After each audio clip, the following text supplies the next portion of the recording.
But the next thing I knew, he was on top of me, messing with my clothes and not saying anything at all. About a month after the trip, I turned 18. A few weeks later, I realized I had missed my period.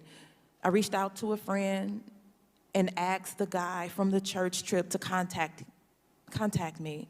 I waited for him to reach out, but he never did. I never heard from him. I was 18, I was broke, and I felt so alone. I blamed myself for what had happened to me. But I knew I had options. I had known other girls who had gone to a local clinic to get birth control and some who had gotten abortions. So I looked through the yellow pages and scheduled an appointment. During my first visit, I found out that I was 9 weeks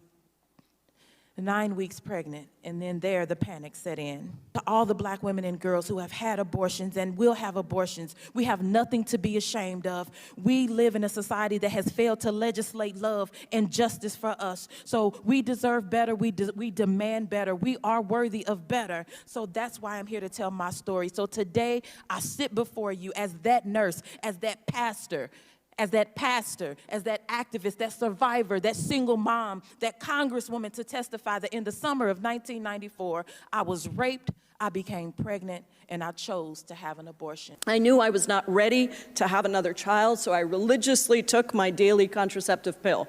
Despite that, I became pregnant. I consulted with my doctors who told me that any future pregnancy would likely also be high risk to me and the child, similar to what I had gone through with Janak. I very much wanted to have more children, but I simply could not imagine going through that again. For me, terminating my pregnancy was not an easy choice, the most difficult I've made in my life, but it was my choice. And that is what must be preserved for every pregnant person. I'm sharing my story, even though I truly believe it is personal and really nobody's business, and certainly not the business of politicians.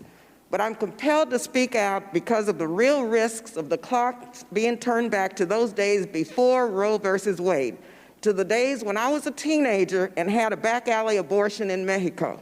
A lot of girls and women in my generation didn't make it.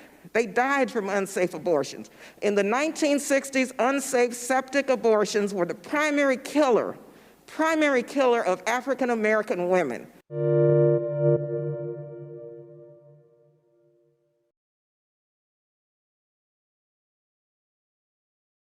Thanks for watching Bloomberg Quick Take Now. Subscribe to our channel to see the biggest stories the moment they happen from around the world, and tune in to our 24/7 live stream for global news coverage, interviews, deep dives, shows, and documentaries on the stories you care about.